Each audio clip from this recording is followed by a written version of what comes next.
네, 어제 오전 10시 43분쯤 후쿠시마 원전에서 정전이 발생해 핵폐수 해양 투기를 중단하는 일이 벌어졌습니다. 그리고 오후 5시 15분쯤 투기를 재개했는데요. 정전된 원인은 원전 부진의 굴착 작업 도중 전원 케이블이 손상됐기 때문으로 추정된다는데, 이 굴착 작업을 하던 작업자가 오른쪽 팔에 화상을 입었거든요. 그런데 이 현장이 전원 케이블 근처로 작업 중 케이블을 손상시킨 걸로 추정된다고 도쿄전력이 설명했습니다. 큰 사고 같은데. 아니, 이 원전 자체가, 핵발전소 자체가 전기로 돌아가는데, 이게 끊겼는데 괜찮다고? 뭐 전원이 끊겼는데 괜찮다고요? 아니, 매립해놓은 케이블을 공사하면서 끊었다는 것도 말이 안 되지만. 그러니까. 이 케이블이 끊어졌는데 화상이 입었다는 것도 난 더 이해가 더 말이 안 돼. 오히려 화재가 났나? 화재보다는 굴착 과정 중에 뜨거운 수증기나 일종의 이제 용암 같은 게 분출을 해가지고 그것 때문에 화상이 일어난 게 아닌가라는 생각이 들고요. 공교롭게도 어저께 이제 지진도 있었어요. 약해. 송 작가가 예언한 날이 26일입니다. 24일 아니에요. 26일 날 내일이잖아요. 뭔가가 올 거다라고 했는데 어저께 쳐졌으니까 벌써부터 막 문자가 송 작가 500개 안 왔어 막 이러고 저한테 문자를 보내시는데 그건 제가 보낸 건데. 아 너냐? 아무튼 그런 거는 얘가 진짜 빨라. 저는 반말로 안 보냈어요, 네. 그리고. 26일 날 전후해가지고, 그러니까, 오늘은 아닐 것 같아요. 왜냐면, 만일 그게 이제 예진이라고, 전조 현상이라고 치면, 26일 저녁이나 27일 오전 중에 진짜 지진이 있을 수 있습니다. 근데 여기 이번 이거 지진의 특징은 도쿄가 흔들릴 만큼 도쿄하고 가까운 지역에서 이게 일어났다는 거죠. 5.0. 어제 오후 8시 40분쯤 일본 혼슈 중부 이바라키현 북부에서 규모 5.0의 지진이 발생했습니다. 진원 깊이는 60km로 추정됐습니다. 네, 이게 60km라고는 하지만 기존에 있었던 위쪽, 그러니까 그 북해도 가까웠던 쪽에 비해서는 훨씬 도쿄하고 지금 가까워져 오고 있죠. 그렇기 때문에 송 작가의 예언이 맞을 가능성이 점점 더 높아지고 있다라고 볼 수 있는 거죠. 근데 네. 대만에서 계속 지진이 나던데. 그러니까 제가 한 2달 전부터 말씀드린 필리핀판이 미쳐 날뛰고 있다. 근데 과거에는 필리핀판이 미쳐 날뛸 때 왔다 갔다 한다는 말씀 드렸잖아요. 시소처럼. 그러니까 인도네시아 쪽에서 한번 빵 터지면 한 일주일 있다가 일본에서 한번 빵 터지고. 근데 지금은 대만하고 일본 이쪽 지역에만 계속해서 지진이 반복되고 있어요. 그때 제가 무슨 말씀 드렸죠? 지금 일본 그러니까 북미판하고 필리핀판이 부딪힌 상태에서 밀었다 당겼다를 지금 계속 하고 있는데 이게 밀었던 것보다 당길 때 그 더 큰 피해가 오고 있다는 얘기를 올 수 있다는 얘기를 드렸잖아요. 근데 계속해서 대만하고 일본 이쪽에서 이게 생긴다는 건 뭐예요? 마지막까지 지금 계속 밀고 있다는 거야, 지금. 그럼 이 지진의 반발로 인해 갖고 당겨지는 지진이 이게 예를 들어 지금 필리핀 쪽으로 인도네시아 쪽으로 당겨지는 지진이 생기게 되면 지각의 균열이 생기면서 지금 이미 예비적으로 벌어져 있는 단층 지역이 훅 주저앉는 그래서 쓰나미를 동반한 대형 어떤 지진이 일어날 수 있다. 그 시기를 저는 26일로 본다라는 말씀을 드렸어요. 게 많은 분들이 너는 무슨 자신감으로 26일이라고 대놓고 그걸 찍는데? 라고 많이들 여쭤보시는데 안 가르쳐 주지. 네. 아무튼 중요한 건 26일 오후부터 27일 새벽 사이에 진짜로 위험한 상황이 생길 수 있다는 겁니다. 문제는 이러한 상황 속에서 핵 발전소를 관리하고 있는 현재 일본의 관리 능력이 어느 정도인 거며 그동안 계속됐던 지진으로 인해서 발전소를 비롯한 주요 기반 시설에 대한 어떤 문제점 내지는 뭐 흔들렸다, 쪼개졌다든지 아니면 여기 뭐 관련된 장비 설비들이 문제가 있다라고 하는 부분들을 과연 일본 정부가 정상적으로 통제하고 있느냐의 부분이라는 거죠. 근데 더 우려스러운 건 지금 일본에 IAEA가 들어가 있습니다. 그래가지고 지금 해양수 핵폐수 방류에 대한 2차 안전성 검증 조사를 하고 있는 중이거든요. 근데 이게 정전되고 그 노동자는 화상을 입고 심지어 외국에서 손님이 아니라 감시자가 감시자가 와서 왔는데. 보고 있는데 보고 있는 상황에서 이런 사고가 일어났다는 거죠. 그런데 IAEA는 아무것도 안 하고 있잖아. 에이, 아무것도 안 하겠냐. 돈 얼마 더 주셔야겠는데, 우리 입 아이고, 요거 그냥 넘어가려 그러면 아이고. 입금 좀 돼야 되겠는데요. 요거 100억 거지. 달러짜리입니다. 100억 달러짜리. 예.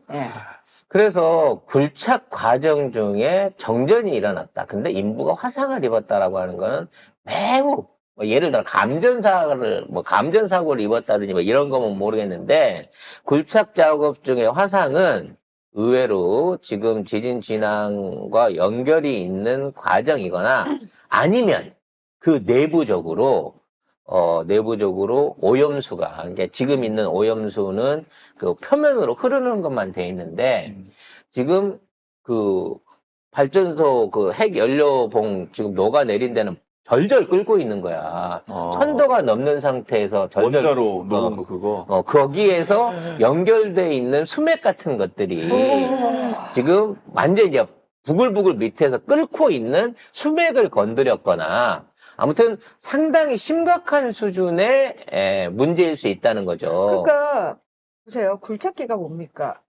이렇게. 파는 박스 거잖아요, 안- 이렇게. 박스 안에 사람이 운전을 하고 있고, 이렇게 팔이 나가가지고, 근데 여기서 잠깐 건드렸다. 근데 여기 안에 있는 사람이 화상을 입었다? 그럼 뭐죠? 삽으로 사고- 파지 않았을 거 아니야. 그러니까 삽으로. 이 사람이 그냥 안에 앉아서 이거 작동을 하고 있는데 화상을 입었다? 이거는 이걸 건드린 수준이 아니라 이걸 건드리는데 뭐가 팍 구멍이 해야지. 나왔던 거야. 팍 터지고 그 규모나 온도가 굉장히 커야죠. 굉장히 큰 간헐천 막 훅 하듯이 올라왔을 그렇죠. 가능성이 있다는 거죠. 현재에서 안 봤으니까 알 수는 없지만 감전사고가 아니라 화상이다라고 얘기할 정도 되면 이거는 심상치 않은 상황일 수도 있다는 거야. 그러면 그 주변에 있는 지하수나 아니면 어떤 그 안에 있는 뜨거운 어떤 공기나 이런 것들이 연결돼 있는 관 내지는 그런 이제 그 남아있는 유유관들이 있을 수 있잖아요. 이런 쪽 안에서 이걸로 인한 폭발이 가능할 수 있는 수준으로 지금 관리가 안 되고 있는 게 아닌가라는 생각이 그럼 들어요. 북쪽 인근 지역 땅 밑은 지금 펄펄 거의 끓고 있죠. 펄펄 끓고 끓고 있는 있는 거죠. 그래서 이게 그 작업을 완료하기 위해서 일본 정부가 그 원자료 주변에 있는 그 땅들, 그러니까 원자료를 식히기 위해서 거기에 그 액체 질소를 박아가지고 그걸로 땅을 식혀보려고 그 냉각 시도를 했었어요. 맞아. 그랬는데 그게 실패했다고. 그러니까 그걸로 식어지지가 않을 정도로 뜨거운 거야. 그래서 그걸 안 하고 방치해 놓은 상태에서 그냥 이 위에다 계속 물을 뿌리고 있고 그 다음에 그 뿌린 물들 중에 표면으로 흘러나온 물들만 걷어놓은 게 지금 오염수인데 지금 밑에 있는 지하수들도 절절절 끓고 있는 상황이 아닌가라는 일종의 걱정이 된다는 거죠. 근데 지금 핵폐수를 방류하고 있는 중입니다. 5차 방류를 19일에 개시를 했어요. 우리도 모르게 우리 언론에 안 나와서 모르고 있었는데 방류를 하고 있고 얘네들이 보통 방류할 때 7,000톤에서 15,000톤 정도씩 한꺼번에 쭉 나눠서 방류를 하거든요. 그래서 얘네들은 이제 다 처리가 됐다라고 주장을 하고 있는데 처리가 된 물이 나왔다고 보기에는 지금 그 방사능 수치가 너무 높게 올라오고 있다고 해요. 네, 지난해 후쿠시마 원전 앞바다에서 잡힌 수산물에서 기준치 180배가 넘는 방사성 물질 세슘이 검출된 걸로 확인됐습니다. 그럼에도 계속해서 핵폐수 해양 투기를 강행하고 있고 뿐만 아니라 방사능 모니터링 주기도 줄였습니다. 매주 1회씩 하던 모니터링 횟수를 월 2회 또는 월 1회로 검사 주기를 축소했습니다. 사실상 안 하는 거지 뭐. 근데 이거를 우리나라 가 한 게 아니라 2023년 일본산 농수축산물 방사능 오염 실태 분석, 이게 일본에서 한 거예요. 일본 후생노동성이 발표하는 거를 우리나라 환경운동연합이 분석해서 발표를 하고 있는 거예요. 그리고 이거는 작년 기준입니다. 그러니까 얘네들은 물을 흘려놓고 검지기를 부표 띄워가지고 물 위에다 놓고 있지만 이게 쪼피볼락이라 그래갖고 볼락류잖아요. 이거는 우럭하고 같은 종류이기 때문에 굉장히 깊은 물에서 사는 종류란 말이죠. 아, 바닥 쪽에. 그렇죠. 근데 핵 오염수는 무거워서 무겁죠. 가라앉거든요. 그래서 광어류들, 광어나 넙치류들 같은 종류나 바닥에 이렇게 예. 붙어 사는 애들. 특히 이제 이런 우럭같이 심해에 있는 이런 종류의 물고기들 같은 경우에는 아무래도 더 그 편변했던 정갱이류나 멸치류들 이런 것들보다는 훨씬 더 고농도의 방사능 수치에 노출될 가능성이 높다는 거예요. 근데 기준치의 1800배야, 180배야, 18,000베크렐이에요. 근데 우리가 식품에서 허용하고 있는 게 최대치로 봐도 100베크렐이거든요. 아유, 못 먹는 거란 말이야. 이거 먹으면 죽는 어떡해. 거지, 이거. 그러면 생각을 해봐.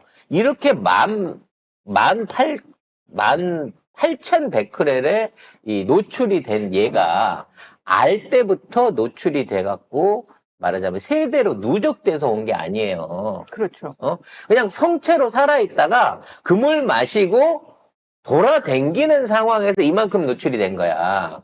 요거보다 조금 더 있으면 죽었겠지, 얘가.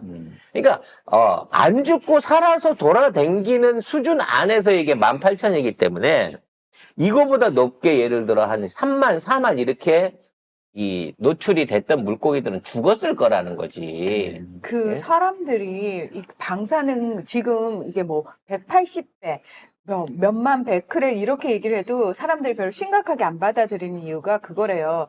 예를 들어서 우리가 식중독이나 이런 게 걸리면은 구토를 하고 설사를 하고 발진이 올라오고 눈에 보이는 그리고 실질적으로 내가 불편을 느끼는 증상이 나오잖아요. 그 증상이 나오면 사람들은 사실은 이 증상이 나오기 때문에 빨리 고칠 수 있는 거고 이게 그렇게 이걸로 죽지는 않잖아요.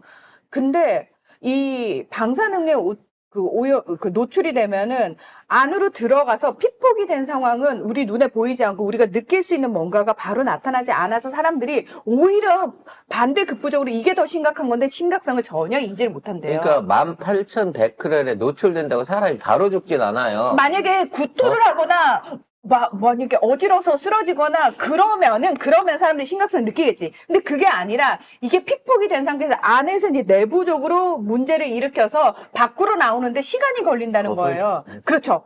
그러니까 사람들이 오히려 반대로 식중독보다 이게 더 위험한데 사람들이 인지하기에는 식중독이 더 위험한 거다. 이렇게 인지를 한다는 그러니까 거죠. 가장 큰 문제는 뭐냐면 사람들은 내가 그거 안 먹으면 괜찮지 않을까라고 생각한다는 거지. 근데 문제는 이 물이 미치는 영역 안에 있는 모든 생물은 피폭을 당한다는 거예요. 어류는 수명이 짧고 구조가 단순하기 때문에 이 정도 피폭 당해도 사람이 안 죽어요, 물고기는. 근데 사람을 거기다가 수영을 하는 단계에서 이만큼 피폭을 시켜서 했다면 1시간 안에 죽는단 말이에요. 18,000베크렐이라고 하는 거를 노출을 시키면. 그러니까 물고기이기 때문에 안 죽은 거야. 일반적인 고등생물인 같은 경우에는 죽었을 거라고. 그러니까 여기 안에서 진짜 표본을 찾으려고 그러면 해양생물에서 찾아야 돼요. 고래라든지 물개라든지 이런 류의 그리고 좀 더 포유류. 포유류 같은 좀 더 고등한 생물들이 그 안에서 어떤 영향을 미치는지 봐야 되는데 걔네들은 거기 안 간단 말이야. 물고기는 모르니까 가는 거고 이런 물들이 점차적으로 밖으로 밀려 나와서 퍼지고 있는 거야, 해양에. 가면서 희석되니까 덜 나아지겠지라고 생각하지만 지금 18,000베크렐 물고기가 나오는 거 보면 이건 희석 안 되는 거예요. 일종의 물속 안에 방사능의 띠 같은 거를 이루면서 얘네가 지금 어떤 집중적으로 오염돼 있는 어떤 그 물길들 이것들을 만들어가고 있는 거야. 희석이 안 되고 있다고 지금 이 정도 나온다고 그리고 치면. 더 문제는 지난해 일본 농수축산식품에서도 7.9%에서 방사성 물질이 검출됐습니다. 근데 수산물이 4%, 농산물이 13.6%, 축산물 1%, 야생육이 36.7%, 가공식품도 4.4% 수준. 그러니까 일본에서 나는 이 물건들이 거의 대부분 방사성 물질에 오염이 돼 있다. 그러니까 그리고 그 일본 편의점에서 편의점 쇼핑 엄청 많이 하시잖아요. 편의점이 나쁜 데는 대부분의 식자재, 그 음식들의 식자재들이 거의 대부분 후쿠시마나 그 인근에서 온 것들이 많대요. 그래서 그러니까 일본 사람들조차도 원산지 확인하고 먹는데 우리나라 사람들은 그걸 모르잖아. 후쿠시마라고 쓰여 있는 게 아니고 그걸 한자로 써놓으니까 사람들이 모른단 말이에요. 그러니까 나는 지금 지난해도 그렇고 올해도 그렇고 한국 관광객이 제일 많이 갔거든요. 지난해만 해도 650만 명이 갔단 말이에요.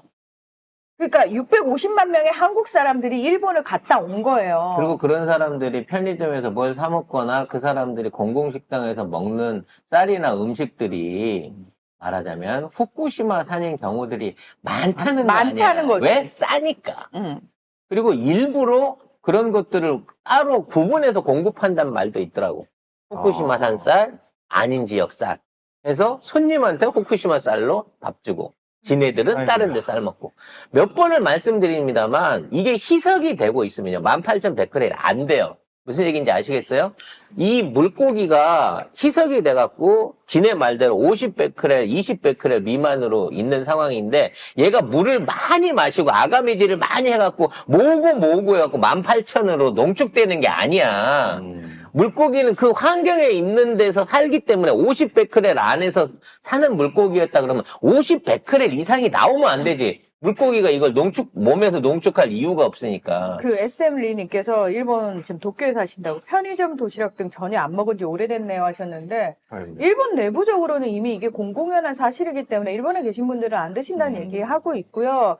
그다음에 지금 3년과 5년 후에 암 발생이 많아질 거다라고 말씀하셨는데 우리나라 분들 중에서 지금은 본인이 뭐 그게 노출된지 안 된지 전혀 모르잖아요. 솔직히 모르잖아요. 뭐 일본만 한 번 갔다 와서 내가 죽는 것도 아닌데 이러고 이제 정말 그런 마음으로 가서 나는 후쿠시마 근처는 안 갔어. 나는 오사카 갔거든. 난 북해도 갔거든. 이러면서 이제 돌아다니시는 거잖아요.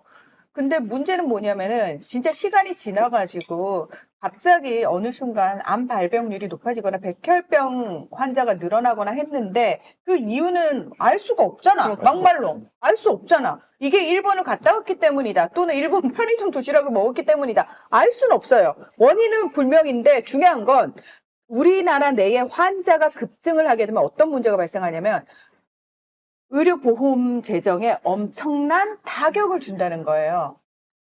제가 뭐 음모론처럼 얘기했지만 일본에서 지금 갑자기 젊은 청년 세대들 50대 미만 청년 세대들의 괴질 사망률, 쇼크증 사망률 높아진다는 얘기 했을 때 그 얘기 드렸잖아요. 이게 결과적으로는 코로나 오염에다가 저항력 떨어진 상태에서 그 당시에 박테리아에 의한 쇼크사, 심장 마비 같은 것들이 일어나고 있는 부분이 일본에서는 이미 성행하고 있다. 우리도 거기 다니면 자칫하면 그거 옮겨온다라는 말씀 드렸는데 그에 대한 어떠한 방역에 대한 통계가 없는 게 참 안타까운 부분인 거죠. 그냥 일본 정부는 내가 봤을 때 그거 내버려 두고 있는 것 같고 그냥 그저 일본 언론을 통해서 조금 흘러나올 뿐이지 일본 정부 차원에서 어떤 대응책을 세우고 있는 것 같지는 않아요. 제가 봤을 이거 때는. 말씀하시는 거죠? 치사율 30% 달하는 감염병. 요거 괴질의 정책. 나는 상관없을 거야. 뭐, 60명도 겨우 20명인데 이렇게 생각하실 부분이 아니라니까. 저걸 한번 옮겨와갖고 본격화되면 이거는 사람 대 사람 접촉으로 옮겨가는 거라 못 막아요. 그리고 이미 만연해 있을 수도 있고, 우리 아직도 빈대 못 잡았어요, 여러분. 아직도 공공장소나 이런 쪽에 가면 빈대 경보가 나와 있고 정기적으로 보건소에서 업체에서 일주일에 3번씩 합니다. 우리 모르지만 찜질방이라든지 놀이동산이라든지 사람들 많이 모이는 지역에서는 계속 그거 예방을 하기 위해서 빈대 방제 작업을 하고 있다고 안 알려줄 뿐이야. 이 괴질이 지금까지 일본 47개 현 중에 2개를 제외한 모든 현에서 감염이 확인된 상태입니다. 그러니까 일본에 다 퍼졌다는 소리예요. 따라서 한국 사람도 거기 가면 어떤 형태든 원인균은 알려져 있는 거니까 노출이 안 될 수가 없다는 거야. 다만 우리가 좀 독해. 우리나라 사람들이 저항력이 세요. 그 홍콩 사람 다 죽인 사스에서도 우리는 안 죽었고. 김치 때문이라면서요. 뭐 아무튼 김치 때문인지 사계절 때문인지 어쨌든 아니면 우리는 유전적인 강해요. 이유인지 우린 강해요. 우린 강해. 근데 그것만 믿고 언제까지 그렇지. 몸빵할 거야. 근데 그 강한 것도 이제 그 10대, 20대 세대에서 끝난 게 뭐냐면, 엄마 쟤 흙 먹어. 이 세대는 우리로 끝난 거거든. 너 어렸을 때 흙 먹었니? 흙을 먹어요? 아니, 그러니까 왜냐하면 이게 되게 상징적인 의미인데요. 우리 때는 위생이 뭐 그렇게 대단하지 않았잖아요. 그냥 그 대충 더러워도 먹고 이러면서 알아서 지가 면역 체계가 형성이 돼서 웬만한 거 먹어도 조금 설사하면 끝나잖아요. 근데 지금 10대, 20대들은 워낙 깨끗한 환경에서 나고 자라고 길러졌기 때문에 이 친구들은 우리만큼의 면역력이 없어요. 그래서 A형 감염 환자가 엄청 급증하는 이유가 우리 때하고, 우리는 흙을 먹었지만 얘들은 흙을 안 먹는단 말이에요. 그게 차이점이라는 거예요. 그래서 뭐 결론적으로 말씀을 드리면 지금 일본에 잠재된 여러 가지 위협들이 한꺼번에 지금 다 터져 나오고 있는데 이 중에 방사선에 관련된 그러니까 지금 오염수를 희석시키면 안전하다라고 하는 논리는 이거는 이미 이것만으로 증명이 된 거예요. 너 흙 못 먹니? 다들 그리고 우리 뭐 때 해야 되나? 땅에 떨어진 거 삼촌이 집어 먹으면 괜찮거든. 그래서 면역력이 세지는군요. 야, 땅에 음식이 떨어지면 삼촌이 주면 돼. 병균이나 바이러스가 3초 동안 기다렸다가 기다려줘? 그 다음에 삼촌이 먹으면 괜찮아. 어떻게 정확하게 3초인 줄은 또 누가 알았대? 아니, 우리 때 다 그 얘기 하면서 후후 불고처럼 먹으면 돼. 그럼요. 똑같아. 그리고 대충 물에 씻어 먹으면 괜찮고. 근데 이게 작년 기준이에요. 작년 6월에 잡힌 게 이거거든요. 근데 지금은 통계도 안 내요, 우리. 5차 방류를 하고 있어요, 핵폐수를. 그러면 더 심하면 심해지겠지. 이게 뭐 더 줄어들 일은 없지 않아요, 이거? 그러니까 그럼 이게 흙을 심각한 먹여야 일입니다. 하나요? 아니요, 그건 안 되죠. 아무튼 흙을 많이 밟아야죠. 아무튼 지금 이 사안들이 말하자면 이게 당장에 급한 게 아닌 것처럼 보일 수 있어요. 근데 이게 일본 해안을 돌아서 우리나라까지 오는 데 대한 거 아무도 모릅니다, 이거는. 그리고 아까도 설명했지만 저희들이 주장하고 있는 바닷물만 섞으면 희석된다는 거 안 된다는 거예요. 따라서 이 농축돼 있는 이 방사능 물질들이 모여 있는 특별한 어떤 물줄기가 있을 거란 말이에요. 근데 그게 너무 무섭다. 이렇게 마치 괴물같이 살아 움직이는 그렇지. 느낌이잖아. 뭐 일종의 독을 품은 독사처럼 네, 이러고 하면서 어딘가를 가가지고 오염을 시키는 역할을 하고 있는 거라는 거지. 그게 진짜 회유성 어종이나 멀리 돌아다니는 어종, 특히 우리나라와 일본을 왔다 갔다 하는 어종들이 있어요. 가장 대표적인 게 장어, 뱀장어 이런 거거든. 진짜요? 왜냐면 그게 일본 큐슈 아래쪽에 있는 깊은 바다에서 얘들이 그 뱀장어들이 산란을 해가지고 거기 있는 치어들이 나중에 우리나라로 와갖고 커가지고 성체가 되는 거거든요. 그 뱀장어가 혹시 정력에 좋다고 해서 먹는 그 장어인가요? 그렇죠. 바다장어 그런 거죠. 자연산 장어 먹으면 안 되는 거예요? 바다장어들이 그런 거죠. 많이 이제 그런 것들을 우리가 일본에서 치어를 사다 우리가 양식해서 먹고 있는 양식장어란 말이야. 근데 만일 그런 쪽까지 이게 퍼져지게 되면 모르는 그리고, 거니까. 어? 그거 모르는 거니까. 모르는 거니까. 그걸 갖고 와가지고 여기서 그거를 먹게 되는 상황이 생기게 되면 또 그 물이 그런 농축되어 있는 물들이 어떤 형태로 우리나라 해역 안에 들어오고 그 안에서 우리나라 물고기들이 조우하게 되면 우리도 언젠가 18,100kcal 오염된 수산물을 먹게 되는 상황이 생길 수 있다는 겁니다. 그러니까 지금이라도 막아야 돼요. 근데 이런 이제 상황에 대해서 정부가 아무런 얘기도 안 하니까. 진짜 일본은 나는- 우리 살이 나는- 좋아 이러잖아. 잘해. 나는 딴 거 떠나서 기레기들도 같이 쉬쉬하잖아요. 아니 일본 정부도 IAEA를 왜 데려다 놨겠어요? 봐라 여기 감시하고 있잖아. 우리는 공적으로 감시 받으면서 얘네들 허락받아가면서 뿌리는 거야 하는데 이게 말하자면 일종의 그 먹물 뿌리는 거나 마찬가지잖아. 지금이라도 멈추면 더 안 와요. 계속 갖다 보면 계속 퍼지는 영역들과 미치는 영향력들이 멀어지잖아. 그러니까 지금이라도 그치게끔 해야 돼요. 일본 방송 등 언론에서도 후쿠시마 관련 기사들이 사라진 지 오래됐대요. 끔찍한 나라, 끔찍한 이웃을 둬서 우리가 이 꼴을 당하고 있습니다. 그리고 그런 많은 일본을 분들이 빨고 물고기가 그렇게 고방사능에 노출돼서 죽으면 끝나는 거 아니야? 이게 그 물이 그대로 있는데 그 다음 물고기는 거기서 안 큰답니까? 그리고 예를 들어서 사람이 방사능이 피폭돼서 죽잖아요. 그러면 죽었으니 끝나는 걸까요? 그냥 그 피폭된 몸 자체가 물질이 그대로 남는 거잖아요. 아니 그 피폭된 사람이 화장돼가지고 묻히면 우리 인근이, 산하가 그대로 오염이 되는 오염이 거예요. 되는 거죠. 여러분 우리나라가 전 세계에서 항생제를 쓰는 비율이 제일 높아요. 맞아요. 그래서 우리나라 사람들이 먹고 배출하는 오물에 그러니까 오줌똥에 항생제가 얼마나 많이 들어가 있는지 그게 하천을 통해 흘러나가가지고 그 하천에 오염된 그걸로 인해갖고 우리나라 농작물이나 각종 동식물들의 항생제 함유 수준이 높아지게 나온다고 할 정도예요. 아니 일본에서 조사한 것도 농수축산식품에서 왜 방사성 물질이 검출되겠어요? 바다만 하고 끝나면 왜 농산물에서 이게 검출이 되냐고. 그리고 그 얘기 들어보셨잖아요. 여러분, 노르웨이산 연어를 먹으면 갑자기 기분이 좋아져요. 왜? 왠지 아세요? 노르웨이 연어에서 잡힌 연어에 그렇게 항우울제 성분이 많이 검출이 돼요. 그거 진짜 그 기사로 나왔는데, 그래서 좀 물어봤어요. 그 의사쌤한테. 아니, 그 연어가 왜 그렇게 성분이 많이 나왔을까? 그때 북유럽 애들이 항우울제를 좀 많이 복용을 하나? 그래서 그 연어를 먹으면 기분이 좀 좋아지는 건가? 이렇게 농담을 하시던데. 아니 우리나라 애들이 가공식품 햄류를 많이 먹는데 거기 성장 호르몬이 많이 들어갖고 우리나라 어린이들 키가 아시아에서 제일 커졌다 그러잖아. 그래요? 똑같은 내용이야. 진짜요? 응.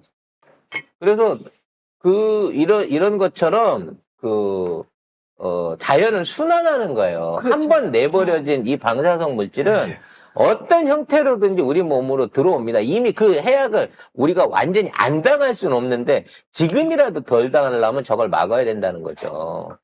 그래서 이제 많은 분들이 송 작가한테 그럼 어떻게 이걸 막아야 됩니까? 라고 얘기할 때 이제 송 작가가 얘기하는 거는 그러면 우리는 타너 스님의 예언을 믿어야 된다. 응? 잠깐만, 잘 가시다. 요 얘기를 뺍시다. 왜냐면, 아니야. 이게 사실상 유일한 해결책이야. 일본이 가라앉는 수밖에 없다. 그렇죠. 이게 일본이 가라앉으면서 난 모르겠다. 대지진이 일어나서 이게 지구 지축이 뒤틀어지면서 이게 완전히 세계의 그 물 지형이 바뀌게 되면 우리는 융기가 되고 일본은 가라앉는다고 했단 말이에요. 이게 우리 쪽이 높아지는 거야. 따라서 물은 아래에서 위로 역류하지 않기 때문에 일본이 가라앉고 우리가 융기가 되면 일본 쪽에 있는 바닷물이 우리한테 밀려오지 않을 거라는 거죠. 그러니까 윤기가 되면, 그러니까 일본이 가라앉으면서 너무 슬픈 게 뭐냐면 부산 쪽을 끌고 가라앉는 거야. 대신 우리 서남 해안 쪽이 올라오는 올라와서 거지. 중국이랑 연결이 되면서 땅이 생기는 거지. 예, 바다. 새로운 간척 사업 없이 새로운 땅이 생기는 거죠. 근데 그게 땅이 올라오는 게 아니고요. 지축이 틀어지면서 바닷물의 흐름이 흘러나가는 거예요. 바닷물이 빠지는 거지. 그래서 우리가 1500년 전 삼국시대, 신라시대 요때 네. 사실 산동반도하고 우리 한반도가 육지가 연결이 돼 있었다. 근데 그게 백두산 지진 등의 그 엄청난 지각 변동을 겪으면서 그게 지축이 변해가지고 지금 그쪽이 물이 들어와가지고 잠겼기 때문에 지금 서해 앞바다에는 어마어마한 과거의 고대 유물과 유적들이 남아있다. 뭐 요런 얘기들이 있거든요. 아이고. 네, 근데 어디까지 아무튼 가는 거야 얘기가? 아니 과학자들이 지축이 움직이고 있다라는 얘기는 아마 조금만 찾아보시면 나와요. 예. 근데 그게 굉장히 조금인데 지금 이게 갑자기 훅 갈 수 있다는 거지. 근데 아무튼 그런 일은 없어야겠죠, 사실은. 예, 우리 아무리 일본이 밉다 한들 근데 일본에 사시는 분들 일본에 사시는 분들도 계신데. 걱정이긴 한데요. 문제는 우리부터 살아야 되는 거 아닌가요? 늘 하는 얘기지만. 아니 그러니까 일본에 있는 우리 대외 동포들 그때 가면 우리가 제외 동포만이라도 받아갖고 구조하고 우리나라에 수용할 수 있는 그런 준비를 좀 했으면 좋겠어요. 우리 해병대는 그런 거 준비해야 됩니다. 아베는 아소달은 뭐라 그랬어요? 한국에 유사시 문제 생기면 난민 넘어오면 총으로 쏴 죽인다 그랬어. 공식적으로. 우리는 그렇게 안 할 착한 민족이긴 하지만 그런 사태가 일어나게 된다라고 하면 준비는 해야 될 거 아닙니까? 있을 수 있는 가능성이 있으니까. 뭐 얘기는 결론이 없어져 버렸는데요. 그러니까 그 얘기 하지 말랬잖아, 내가. 아무튼 일본은 지금 위험한 짓을 하고 있다. 그리고 돌이킬 수 없는 재난도 현재 올 수 있는 상황에서 아무런 대비를 안 하고 있다. 뭐 이렇게 정리를 하겠습니다. 쓸데없이 시간만 많이 잡아먹었네요. 네. 그래도 재밌으셨길 바랍니다.